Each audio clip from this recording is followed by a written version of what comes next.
Good afternoon. All right. Got a few more folks in the room, so it's good to see everyone. If I could ask you all to please rise, and I'm going to ask Pete if you could lead us in the pledge today, please.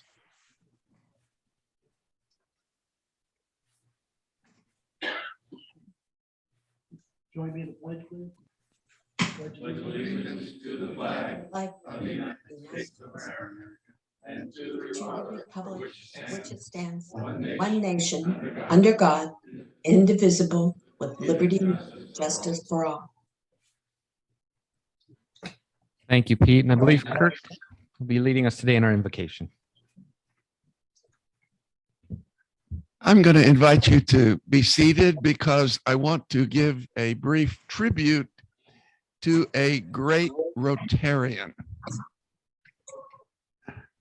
It's my mom. And I'll just mention two gifts that she gave to me, I hope. One gift is resilience.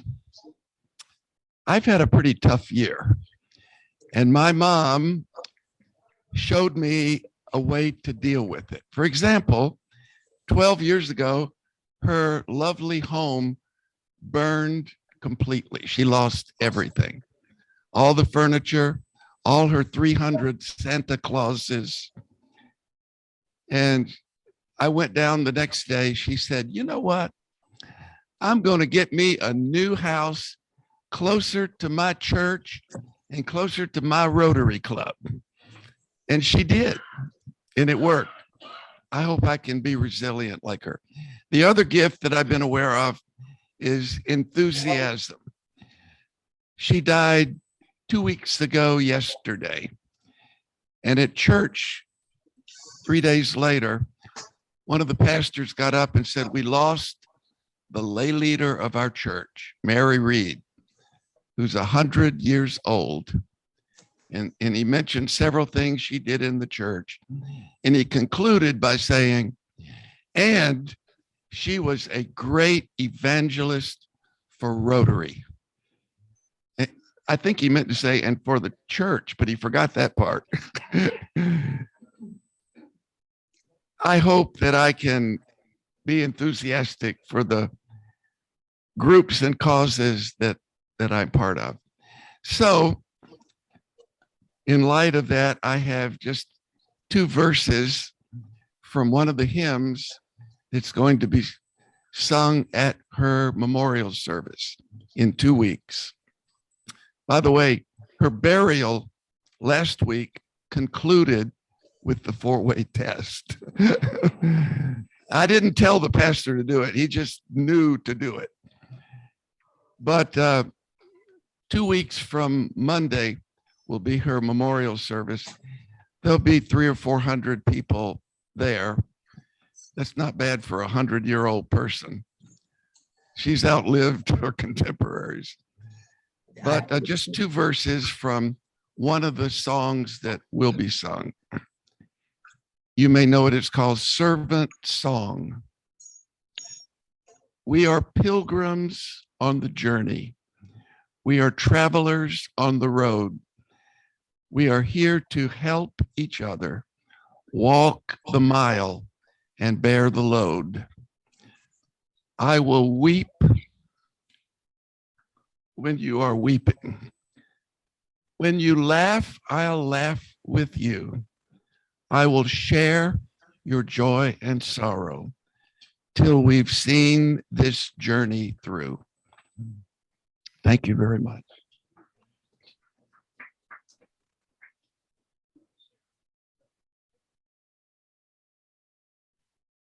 Those are awesome words, Kirk. So thank you so much for sharing that with us. I will jump into our meeting protocol and I'll ask if we have any visiting guests or Rotarians, which I think we do. I don't know who would like to introduce. We've got a mic for you, Tom. Hold on a sec. I didn't know I needed this. I'm Tom Sinnard from Moses Lake, Washington. and I'm a winter visitor down here. And I've been to this club a number of times in years past, but the last couple of years have been unusual. Okay. Welcome, Tom. All right, we're looking around the room. I see the same Rotarians, I guess, that we're used to. So I don't think we have any other guests. And I think online, I only saw some others, Zoomers, I guess. I keep using that term. It feels silly, but kind of is what it is. So I don't think there's any others, but I'll keep things moving along. We have a few announcements today. I'll start off with Barbara. You have a Let's Can Polio update? Here, hold on. We'll get you a mic. Steve, you're awesome. Thank you. Thank you, my green mic. I want to tell you that today is the day in December where I'm going to collect your cans. So if you've got some for me, I've got a car already filled with 1,000+ cans out in the parking lot. Because before I got to you, I went past by BJ's house. And by the way, Tom, visiting from Washington, lives out there in that neighborhood. So I have got my car just waiting for you. Next week, I'm going to have an update about the money. We're doing really well, not as well as I'd hoped, but you know what? By the time we get through with rodeo, we're going to be good. We're going to get those cowboys to bring back their cans. Anyway, so thank you. Thank See you. me afterwards, okay? Thank you. Thank you. Let me see here. I have an update. So as Maria Elena announced last, well, I guess it's been a couple of weeks ago now. So we have our holiday party scheduled for the 17th, and that's going to be in lieu of our regular meeting.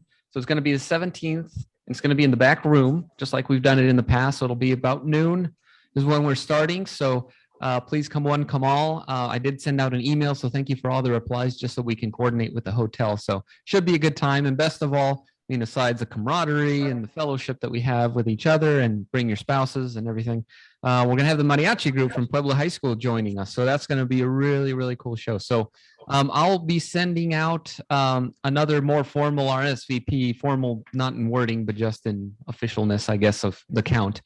But it's going to be, talk to Diane here at the Viscount. It's going to be $30. We'll have a dessert bar like we've had in the past. So should be a good meal and should be good fun. So hopefully you're able to join us.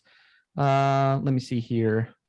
So Matt sent out an email, I think this week sometime, and just with our ballot for our upcoming elections here. It's not meant to be a trigger word for political stuff. It's more for our board. So we're going to be voting on board positions. So please keep an email. Sorry. So next week, is that right, Matt? All right, thumbs up there. So next week we'll be doing the formal elections. We'll have a ballot out for everyone to fill out. And for those of you that are online that won't be able to join us, I think just an email will suffice. Is that right, Matt? Great. That was a thumbs up. Okay. I wasn't sure if it was a palapa or something else at the beach. So we'll send be in touch with everybody who attends next week's meeting and provide the opportunity to get their votes in, probably just by email to either you or me, and we'll add them to the count. Perfect. All right, great. And I do have a few more announcements. So Andy, I think you have a couple there. Many of you have wondered what you might be able to do to help us with the Erickson reading program.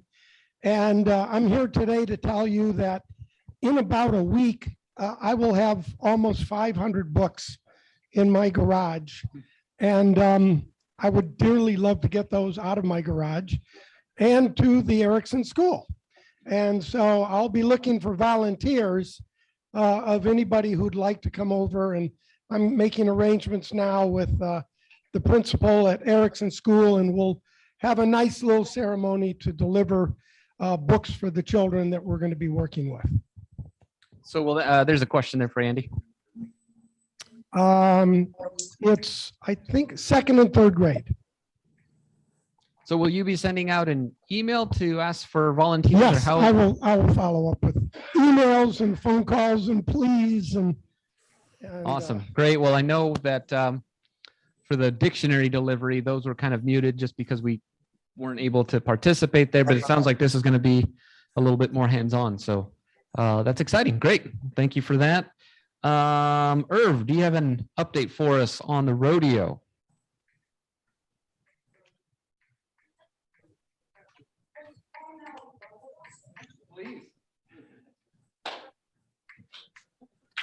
Okay, well, for the rodeo beer sales, first, the board of directors wants to thank everybody who in the past has helped with the board, with the rodeo beer sales.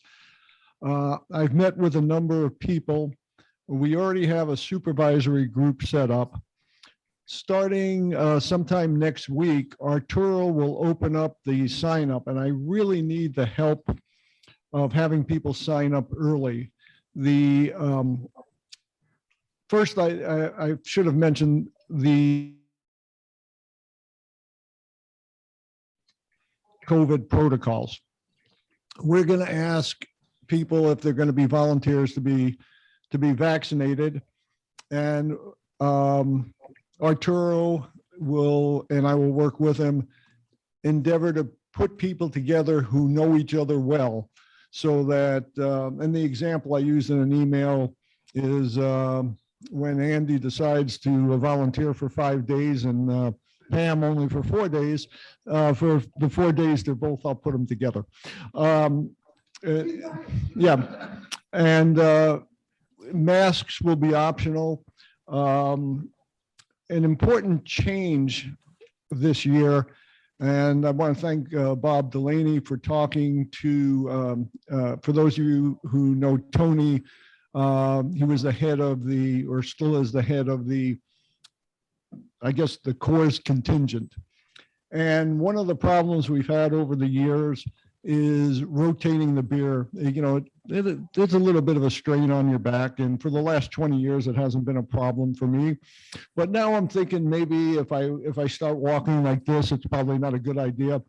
So his group is going to come around more regularly, rotate the beer, fill the tubs, and save our backs. By doing that, we can get by with one less person in the large booths. So that's also going to help with the staffing. So really what I would hope everybody would do, if you can volunteer, sign up as soon as possible, because if we are unable to staff, we need to find out as soon as possible so we can bring in maybe another Rotary Club or some other group.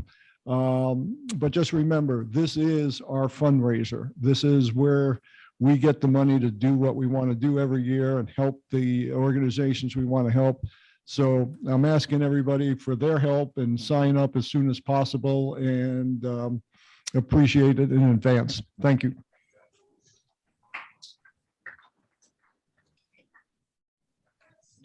Sure. Thank you, Irv, for doing that. I know it's a lot of work, and like Irv mentioned, this is our fundraiser. So this year we're not doing the golf tournament that we've done in the past. So we didn't do any fundraising last year, unfortunately.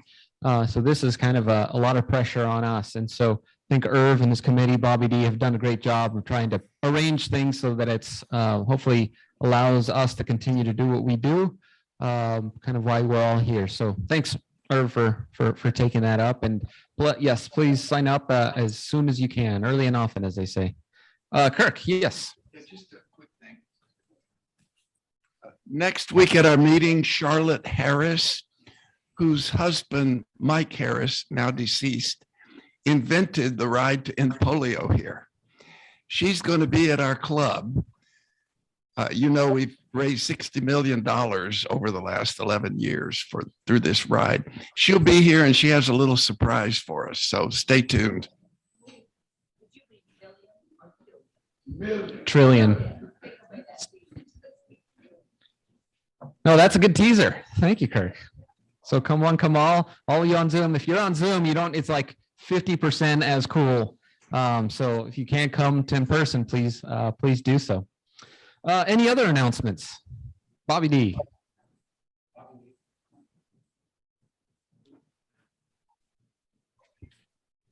Just a reminder that next Saturday, we will be ringing the bells at the Walmart at Kolb and Speedway. I have a little sign up sheet that if you're available at either 10 noon or 2 for a 2-hour shift, we could use the coverage. So see me after the meeting. That time of year. Thank you for that. Any other announcements? Anyone on Zoom have any announcements? Because if not, we have, a really good speaker today. And I'm actually going to call on Bobby D to come back up and join us up here, and please introduce our guest.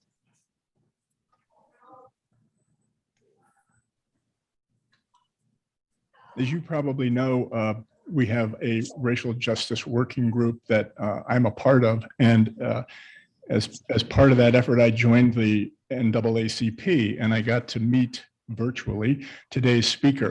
So I want to give a quick introduction to her and just kind of turn her loose so that she can talk about a proposed piece of legislation that the NAACP is promoting. Amelia Craig Cramer, I believe she's a Phoenix native, but she went across the country to Dartmouth College in frigid Hanover, New Hampshire, and then out to Stanford Law School. So she's got quite an education. She recently retired from the practice of law after more than 3 decades working for large law firms, nonprofit, LGBT civil rights law firms, and most recently the Pima County Attorney's Office, where she served for 15 years as the chief deputy. Ms. Cramer currently volunteers for the National Association for the Advancement of Colored People. She's an elected member of the executive committee of the NAACP Tucson branch and chairs the Tucson branch's Criminal Justice Committee. She also serves on the NAACP Arizona State Conference's Criminal Justice Committee. Her work at the NAACP has been focused this year on the issue of bail reform. I think we all know that we have lots of issues in our criminal justice system, and I think you'll enjoy hearing her ideas on cash bail reform in Arizona. So please give a Catalina Rotary welcome to Amelia Cramer.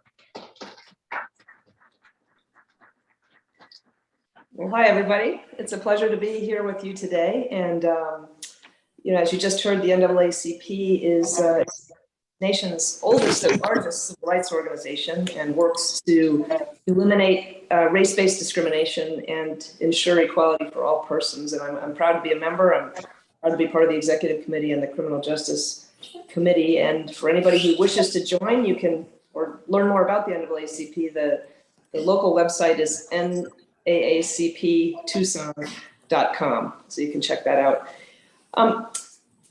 Our Criminal Justice Reform Committee, both in Tucson and statewide, has devoted our efforts over the course of the past year to the issue of bail reform. And this is an issue that I became passionate about beginning in 2014 in my capacity as the Chief Deputy County Attorney. And I just want to tell you a little story of a couple of cases that I was involved with in the same week back in 2014 that made me realize that our money bail system is broken. So I often would receive information from our prosecutors about situations that would happen at initial appearances, which is the first court hearing at the jail that a person who's been arrested and detained attends. And they are brought before a judge within 12 to 24 hours following arrest at a courtroom in the jail. And that initial appearance is where the judge decides a number of things. But the first thing the judge decides is whether there's probable cause for the arrest that took place. So police officers are only allowed to arrest someone if they have probable cause to believe that person has committed a crime. And then the first check and balance in our criminal justice system is for a judge to confirm that within 12 to 24 hours following the arrest. And once that is confirmed, if it's not confirmed, the judge immediately releases that person. If it is confirmed, the judge then decides whether the person is entitled to an attorney and what conditions should be imposed on that person's release from pretrial custody. Do they get out of jail while they're waiting for their trial, in other words? And if they do get out of jail, under what conditions do they get out of jail?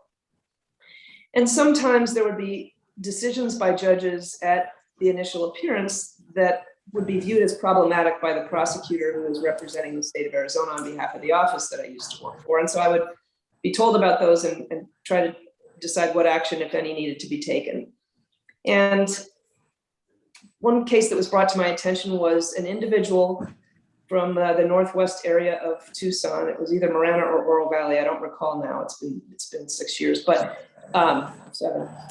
The individual had been approached by law enforcement officers knocking and announcing at his front door. They said, "Police, open up." And instead of opening up, what he did was he opened fire with an automatic weapon through the door. Thankfully, the law enforcement officers were all wearing protective bulletproof vests. None of them was killed. None of them was seriously injured, but it was very frightening. And he was arrested for attempted murder of police officers, in addition to other criminal charges. And probable cause was found to believe that he had committed that crime. The judge imposed high money bail, as a condition of his release from the jail, thinking that that would keep him in jail until his trial, because money bail is basically the way in which judges try to keep someone in custody if they think they need to remain in custody until they have their trial. And so it was more than $100,000 cash that he was required to post if he wanted to be released from the jail while he waited for trial. Well, this gentleman was able to take out a mortgage on his house, pay the money, and get out of custody. So you have an individual who was released onto the streets in our community, who was perceived by me, by the Pima County Attorney's Office, by law enforcement as posing a very, very significant danger to the community. That same week, I attended the mental health court in Pima County Justice Court, which is a misdemeanor court for low-level crimes where the maximum punishment is less than 1 year in the local county jail. Prison is not permissible as a consequence of conviction, and typically people would be given probation for crimes that are misdemeanors if they're convicted.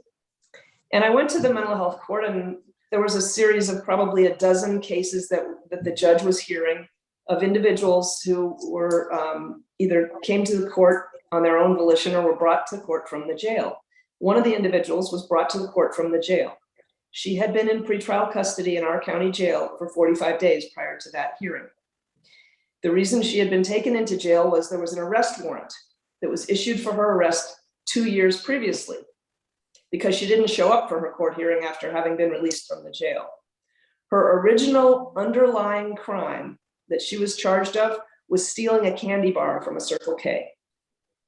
So this woman had been in custody for 45 days before she ever had her hearing on the merits of whether she had stolen the candy bar, because the judge decided to impose bail in the amount of $250 when she was brought into jail because of her prior failure to appear for a court hearing. And for her, she didn't have a house. She was not employed.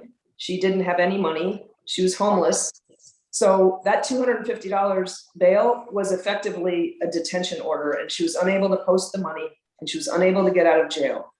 So during the same week, we have a man who commits attempted murder on police officers with an automatic weapon being released from custody because he can pay a lot of money to get out, and a woman being held in detention for stealing a candy bar because she can't pay any money. And that's when I realized the system is exactly backwards and broken, and we need to fix it. And so I wasn't able to achieve that during my time as Chief Deputy County Attorney, although I did work on the issue, and we changed some policies in the County Attorney's Office and worked with law enforcement and pretrial services in the courts to try to improve things. And we were able to reduce the jail population by 30% of non-violent, non-dangerous individuals, and tried to keep the more violent and dangerous individuals in custody pretrial, which is the way I think it should be, and the NAACP thinks it should be. But at the time of my retirement, I had been unable to achieve, full results. And I joined the NAACP and committed myself to this issue. And the national NAACP, both the NAACP Legal Defense Fund and also the national political organization, have bail reform as one of their primary issues, and the elimination of money bail as something they believe in. And the NAACP's position is that jail should be reserved for people who pose a physical safety risk to the community, And if it's necessary to keep them from fleeing the jurisdiction before they can be brought to trial, or if it's necessary to protect public safety, then they need to be detained in the jail.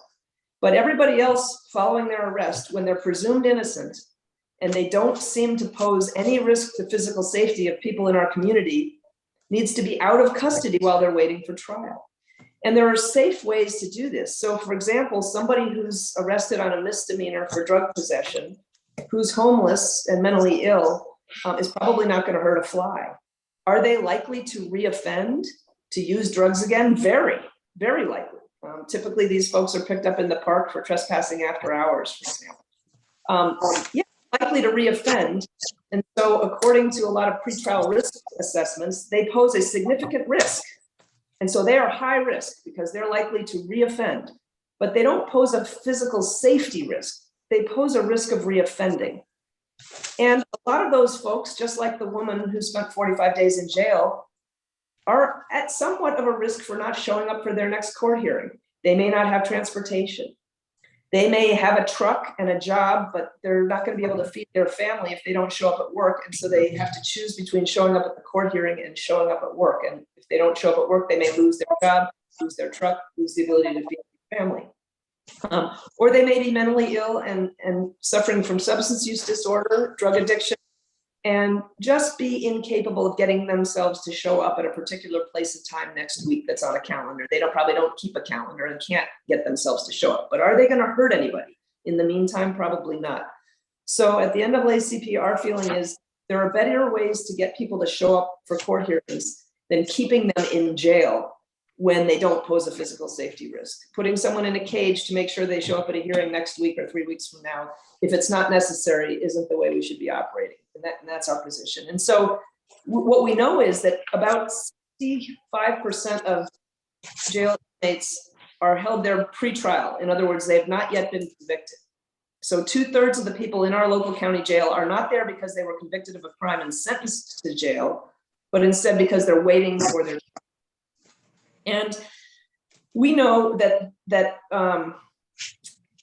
most people cannot afford to pay $2,000, which is the average bail amount, because there are studies in the United States that show most people can't afford to come up with $400 in emergency, the general public. And so, $2,000, $2,400, which is often the bail amount that's imposed by a court and is considered low bail, is not something somebody can pay. Now, some of you somewhat familiar with the system may say, well, but I know people can get a bail bondsman for 10% down to post the bail for them. And that's true, but only if it's $2,500 or more. So we have a whole lot of people arrested on misdemeanor crimes sitting in our jail where the judge has imposed bail in the amount of $2,499. Why? Because the judge knows they won't be able to get out. And the judge is upset that they failed to show up for prior court hearings and wants them to show up for their next court hearing and knows that that's assured if they're still stuck in the jail. But if they don't pose a physical safety risk and they're not a danger to the community, what does that do? Well, first of all, it makes them much more likely to reoffend. Study after study after study has shown that jail is a traumatic experience for people, and that those who spend a significant amount of time in jail, meaning more than a day or two, are actually more likely to commit future crimes than those. So if it's not necessary for public safety to hold somebody in jail, we're actually making it more likely that our community is going to be plagued with further crime if we keep the person in jail too long. The average length of stay for individuals in our county jail in 2020 was 22 days. Now, the cost of that is about $127 per person per day, according to our sheriff. And that compares with about $11 a day for electronic monitoring. So let's say somebody poses a mild risk to public safety. They got arrested for misdemeanor driving under the influence of alcohol. And it's their first offense. Well, there's some risk to public safety. Maybe that person will drink and drive again, and maybe this time they will or kill somebody. So it's a little bit scary. They're a modest risk. That person can be put on an electronic monitor that's an ankle bracelet that has a two-way radio attached to it, that has a GPS tracker that can show if they leave their home. They can also be given a portable breathalyzer where they can videotape themselves on their phone, breathing into the breathalyzer and show their pretrial services officer that they breathed into it. That person can be released from jail on the condition that they wear the bracelet, they check in once a day on the breathalyzer, they only leave home to go to work, pick up their kids, go to the grocery store. The GPS tracker will make sure that they're not deviating from those routes. If they do, an alarm will go off. The sheriff's department can talk to them on the two-way radio on their ankle bracelet and say, hey, what are you doing? You're not supposed to be leaving home, or you're not supposed to be driving to where you are. Get back up where you're supposed to be. If they comply, no problem. If they fail to comply, then there can be a dispatch of officers to go pick them up and bring them to the jail at that point. But this type of program was used by Sheriff Nanos in his previous administration on a trial basis and had about a 90% success rate of people not violating the conditions. Well, what did that do? Well, that allowed people who were arrested on misdemeanor DUI to be out in the community, going to work, keeping their kids at home, not losing their home or their apartment, not losing their vehicle. And then once they go through the court system and they're sentenced, if they're convicted, they are able to integrate well back into the community and become productive citizens who are no longer committing crimes. They can even get treatment as a condition of probation when and if they're convicted.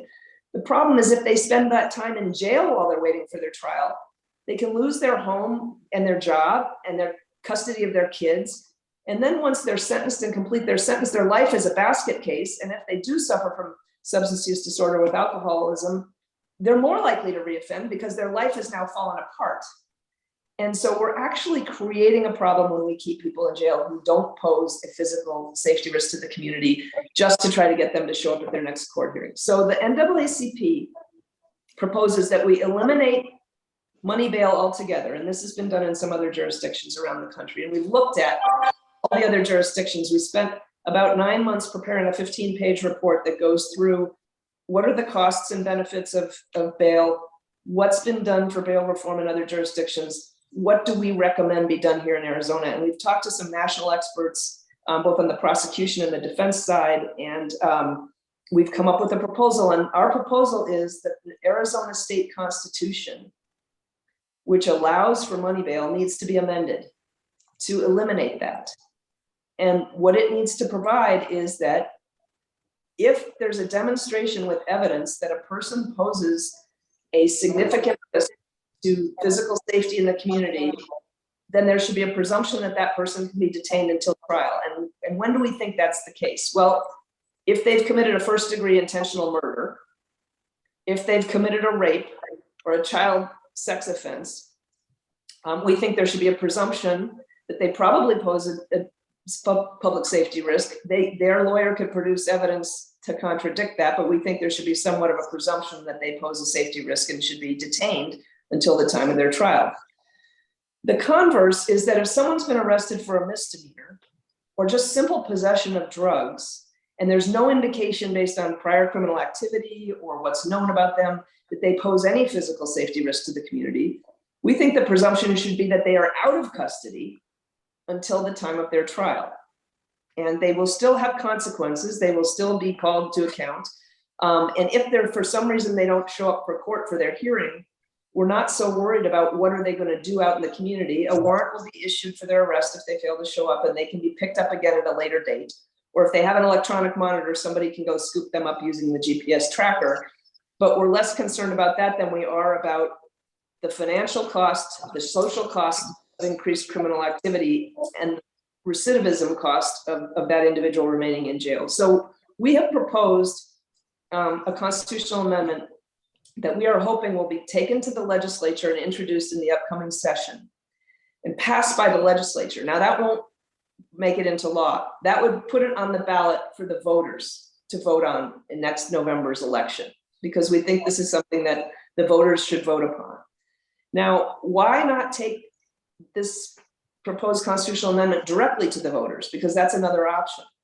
Well, there are two reasons. First of all, it costs a lot of money to run a ballot initiative campaign and to gather the signatures, much less to promote the reasons to educate people and provide information about why it's important to adopt the constitutional amendments. But secondly, at the legislature, there are lawyers, legislative counsel, that review, and a rules committee that review proposed legislation and think about unintended consequences. So they look at the particular wording of the proposal and try to avoid problems in advance. We've seen things like the marijuana initiative go on the ballot, get passed, which most people were in favor of, but then when they read the fine print, they say, oh my goodness, now we've got problems with the fine print. We think it would be better for a constitutional amendment to be passed by the legislature before it's put on the ballot, so that it's not just our proposal that goes forward with the legal team that we have at the NAACP and a few constituent groups that look at it, but legislative counsel and the rules committee at the legislature who do this on a day-to-day basis to say, yes, this wording will accomplish what you want to accomplish and it will not have unintended consequences. So we're seeking out currently to bipartisan have some support on both sides of the aisle to try to get a proposed constitutional amendment on the ballot. The wording is a little bit in flux among our constituent groups. And if you've seen our report or you see our report after this, the draft that's set forth in Appendix A has since been changed. And our executive committee will actually be voting on Monday on new proposed wording. But the thrust of it will remain the same, which is that detention should be reserved for those individuals where there's significant evidence that they pose a physical safety risk to the community, and that other methods should be used to get people to show up for their court hearings who don't pose any public safety risk. And I don't know how long I've been going on, but I'm a lawyer, so I'm used to talking a lot. But what I'd like to do at this point is, see if there are any questions, comments, that sort of thing, and then respond to those so I can address my further comments to your particular concerns and questions. Thank you, Amelia. That was really cool. And I'm sure we do have several questions. So just how we're going to work it here, we'll have some folks in attendance here in person and also on Zoom. So for all those on Zoom, if you could just type in the chat your question, or feel free to raise hands, and one of our hybrid team experts here will call on you. And then in person here, we have a microphone. So hopefully you can hear us well, but if you don't, just let us know and we'll hurry you down. And Irv, I think you got the first question. When you talk about physical threat, let's say somebody had 2 previous convictions for burglary, arrested for another burglary. Is that somebody who would be let out, obviously likely to reoffend if this is the 3rd time, let out because they don't pose a physical threat, but they do pose a threat? You pose the most challenging question with regards to this, and that is burglary, because we do know that most burglars are recidivists and repeat offenders, and typically we've heard from burglars who are drug addicts that they usually 99% of the time don't get caught. So for the 3 that we catch them on, they've done 300 burglaries. And so here's the issue with respect to burglary. If their only priors are burglary, no weapons, no indication of involvement in a cartel or a gang that has weapons, no indication of that this person poses a violent physical threat, then, and they have no, they don't commit some violent crime while they're on pretrial release, yes, then they would be released. They might be subject to electronic monitoring with the geographic area that they're confined to. And that GPS tracker would start beeping if they leave the geographic area to which they're confined, which could be their home and their workplace, and that's it. Or their home and their doctor's office, or their home and their parents' house, whatever the case may be. If they were to leave that area, the GPS alert would go off. Officers would speak to them through the 2-way radio. If they don't immediately return to where they're supposed to be, then law enforcement could be dispatched to pick them up. And then at that point, because of the violation of their conditions of release, then they would be detained in the jail. And burglars plague our community, and people are traumatized by having their homes burglarized, and it's a very frightening thing. We understand that victims of burglaries suffer not only financial loss, but emotional trauma as a result. And so that's a difficult situation. But what we do know is when we confine people who are repetitive burglars longer than they need to be confined in the jail, we actually expose them to the potential for becoming violent, for being traumatized themselves, for getting involved with other criminals, and the recidivism rates go up. So from a scientific standpoint, we believe the better way to go is for electronic monitoring for that sort of a person until they demonstrate that that's not successful for them. And just maybe a clarification question for me. Sorry, I have the podium so I can skip the line. But when you say, so with this proposal, be, or legislation, would it eliminate all cash bail, or would it have these different steps? So there's this initial stage, and then if it goes, if there's a recurrence of some kind of crime, whether it's a more serious one or not, then at that point there's the monitoring, and then there's cash bail. Like, is there, or is cash bail all gone, and then it's up to the judge to determine monitors or not? Is that how I'm understanding? If you could just clarify that for me, please. Yes, so what we're proposing is the elimination of all cash bail, all money bail. There would be no money involved. Bail is a term it's kind of an umbrella term for conditions that can be imposed on a person as the condition of their release from jail. And one of them is money. And we think money should be taken out of the equation. The things that we think should be left in the equation are the opportunity for the judge to order that person not to possess weapons, not to consume drugs or alcohol, not to make contact with the victim, not to return to the scene of the crime or to the victim's place of residence or workplace, to wear an electronic monitor, to check in daily, weekly, et cetera, with a pretrial services officer. So all of those other kinds of conditions we believe should be retained. And the issue about whether the person remains in custody or out of custody under those conditions should be an up or down question, yes or no, where the judge is actually making the decision that they're currently making by proxy through money.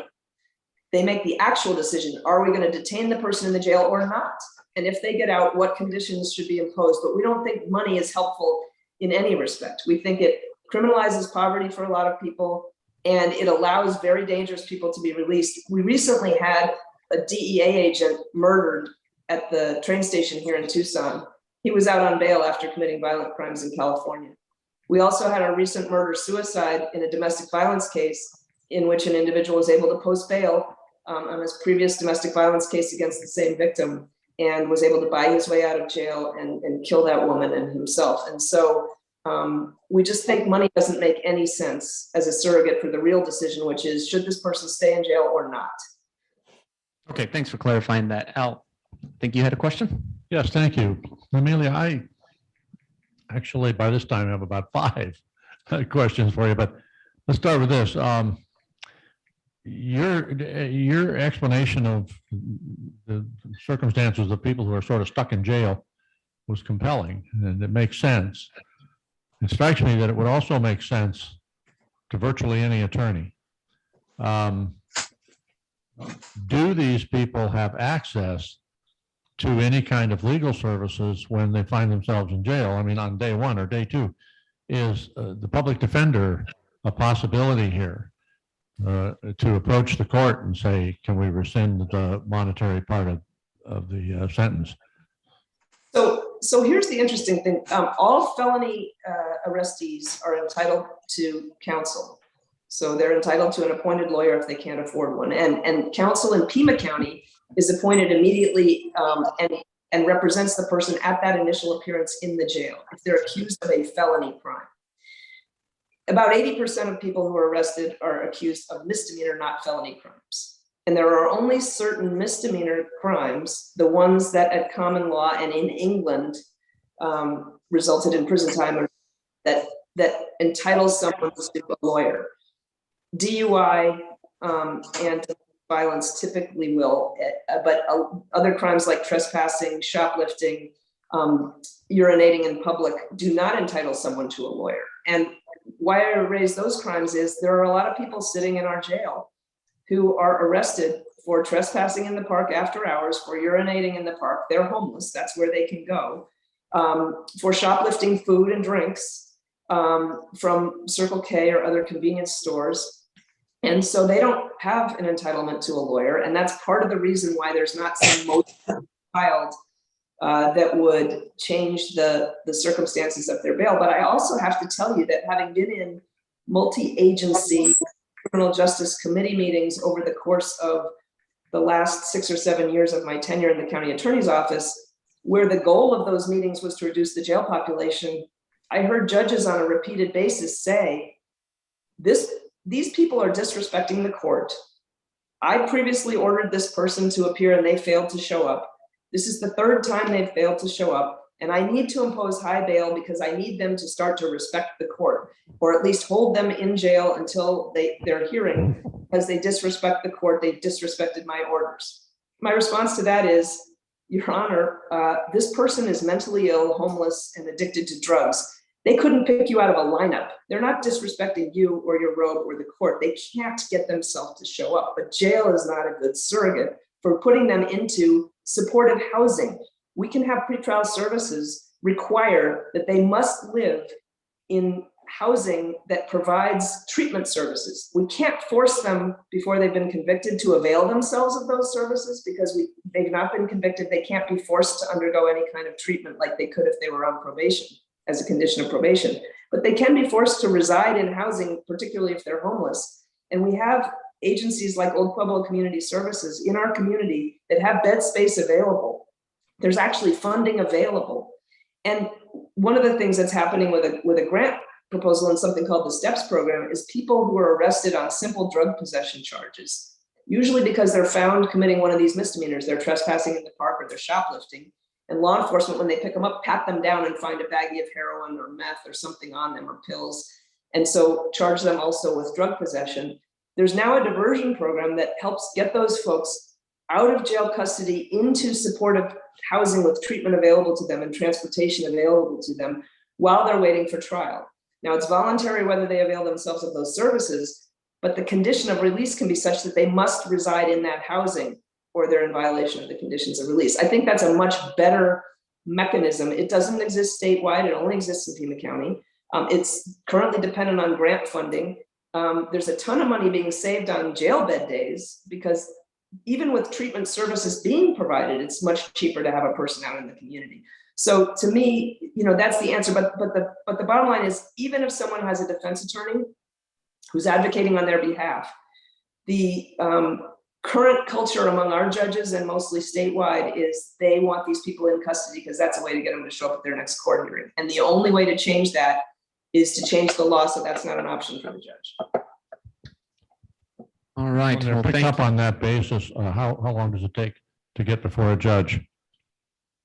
So when a person is arrested, as I indicated, they get a hearing, their initial appearance within 12 to 24 hours following arrest at the jail. There's a courtroom in the jail. If they are then detained, they can request another hearing, and it typically will occur within 3 days if it's a felony case. And a hearing can be requested at any time by an individual or their attorney to reevaluate the conditions of release. It can also be requested by the prosecutor. If someone's released, for example, as a person, a couple of people I've talked about who've been released by paying bail, prosecutors have gone in and said, Judge, I think you need to revise the conditions of release. We think this person poses a danger. We think the bail should be increased, which is the only thing that currently can be done.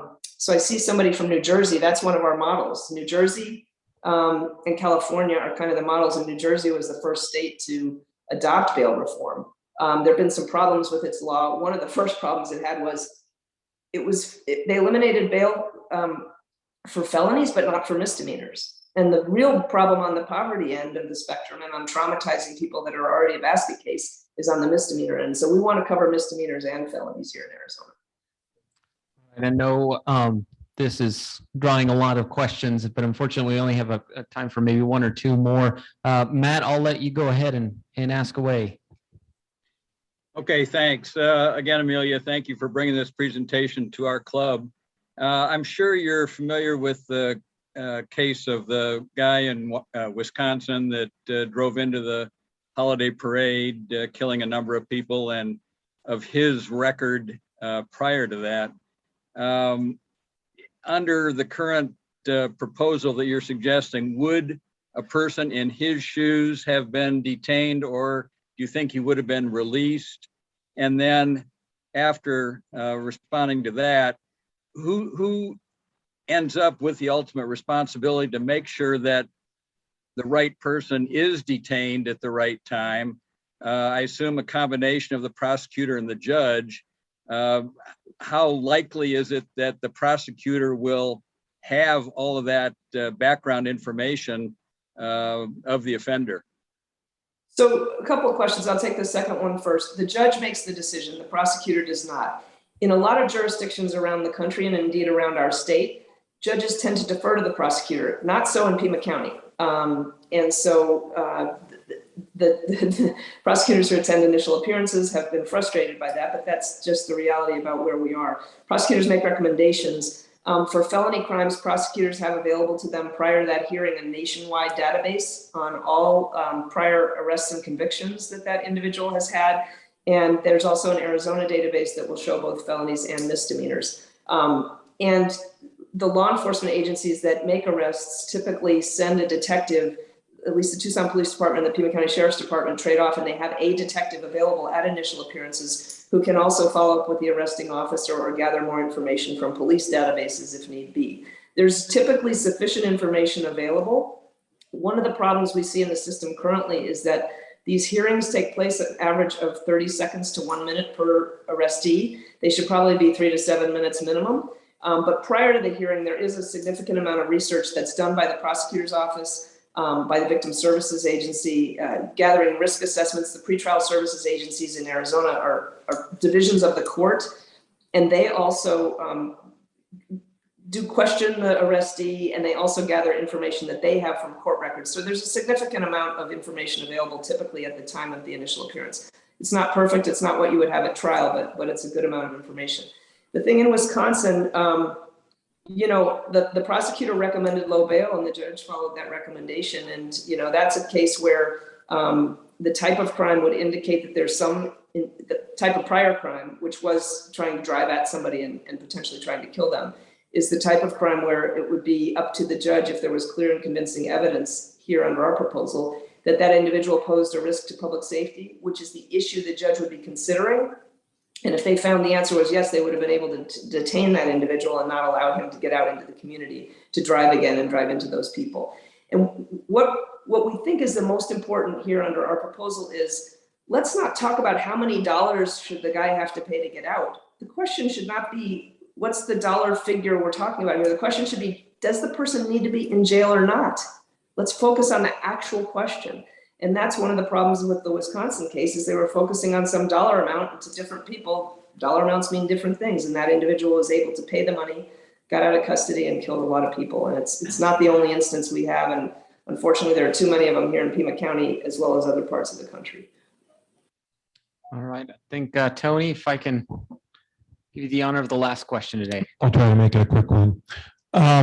Thank you for making a really compelling common sense case for all this, Amelia.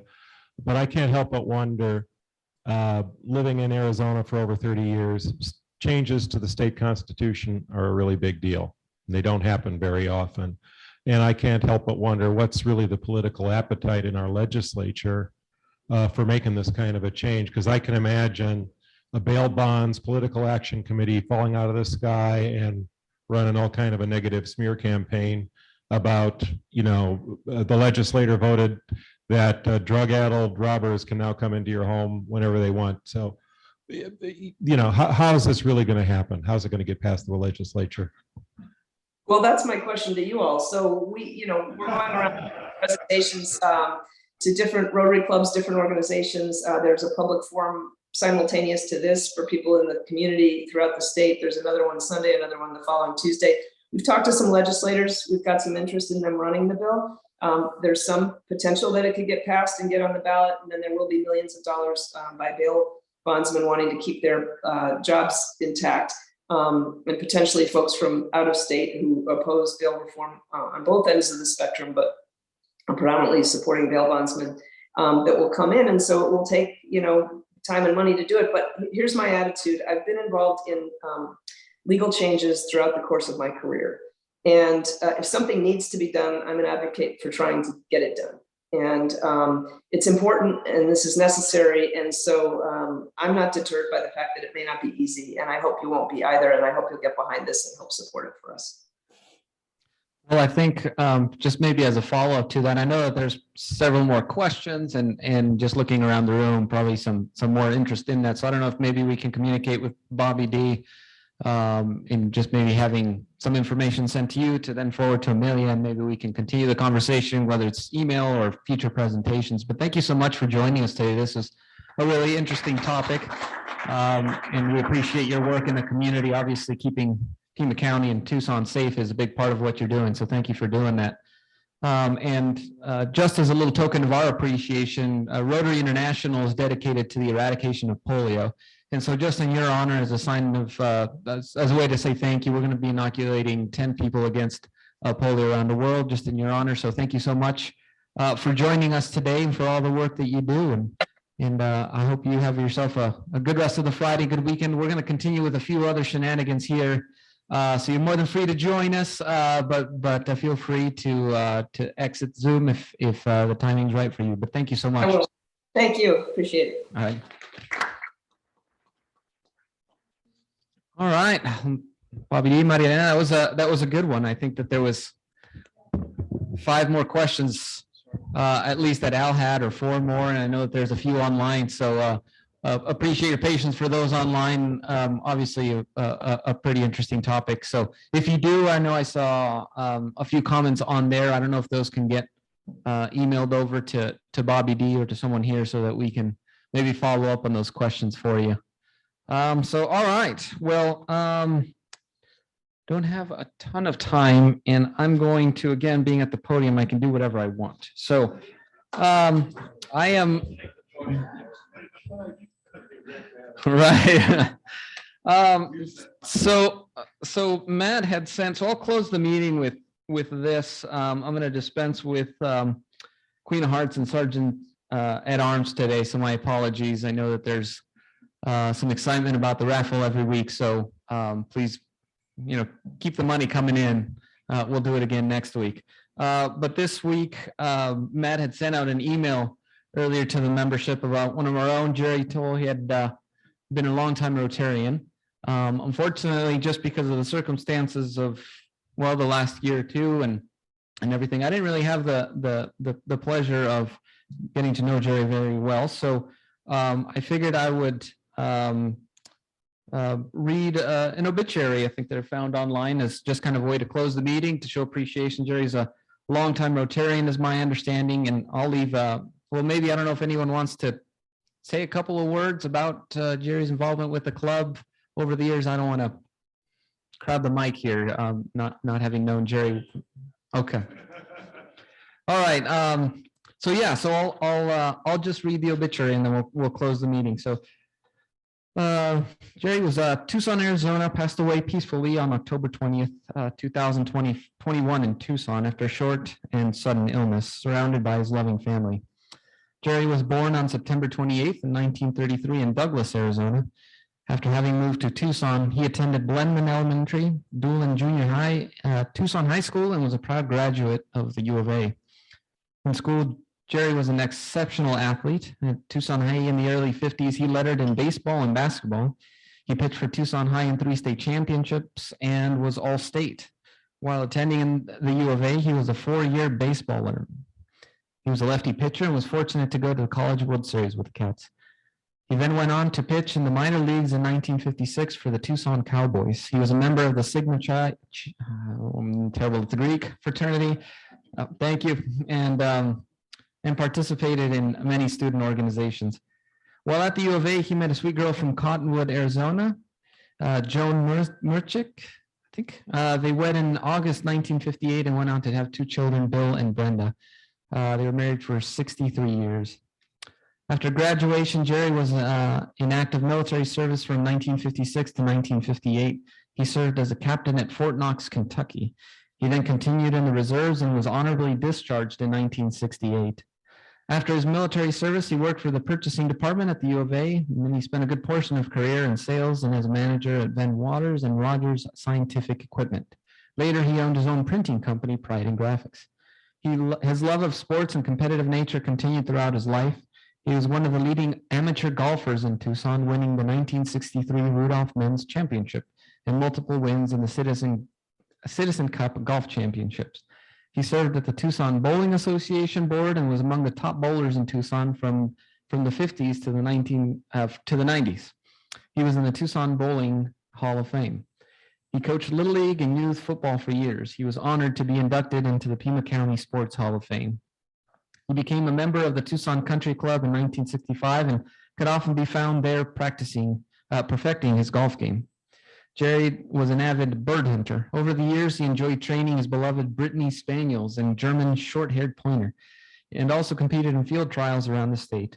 This love of hunting and dogs is also shared by his son Bill, and they spent a lot of time enjoying this together. Jerry and Joan have traveled extensively all over the U.S., attended a U of A sports events, and been active and supportive to the University of Arizona. They were very social and spent time with many lifelong friends over the years. Many wonderful memories were made taking family trips and spending summers in San Diego. They were members of Christ Church United Methodist and most recently Northminster Presbyterian Church. Jerry was also a member of the Catalina Rotary Club. Jerry had a love for Westerns and military history movies and books. It is rumored that he was a very good gym player. He also gave unlimited support to the Coca-Cola Company and Oreos. He had a great sense of humor and always enjoyed telling and hearing a good joke. Jerry's family meant more to him than anything in the world. He sacrificed and worked hard to provide for his family. His family was his priority. As a father, he was always there with great advice, laughter, and an honest, straightforward opinion. He was a strong, loving, and supportive son, husband, father, and grandfather. He was incredibly proud of his only grandson, Tanner Aras, who he loved with all his heart. Tanner brought him the most joy. He was a devoted and loving grandfather. They shared a love of baseball, and Grandpa attended games from age 3 to 16 and watched countless practices. He was Tanner's biggest fan in baseball and in life. Jerry is preceded in death by his brother Tiff, his mother Marguerite Toll, and father Ray William Toll. Jerry is survived by his wife Joan, his son Bill, his daughter and son-in-law Brenda and Roy, and his grandson Tanner. A memorial service will be held tomorrow, Saturday, December 4th at 11 o'clock in the Lowell Stevens building at the north end of the U of A Stadium.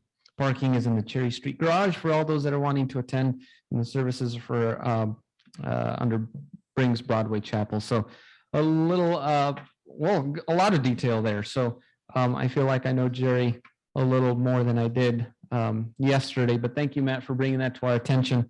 It's always tough to lose a Rotarian, and obviously one that's been doing so much for apparently all of Tucson sports for however long. Goodness gracious, they're gonna have to create a Hall of Fame of Hall of Fames for this guy. So anyway, so I will dispense with fines and encourage you all to have a good weekend. Keep an eye out for any emails coming from the club regarding the holiday party or maybe some questions. But with that, I would ask you all to please rise and join me in reciting the four-way test of the things we think, say, and do.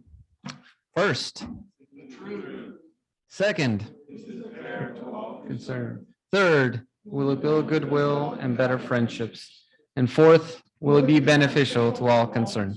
Thanks, everybody. See you next week.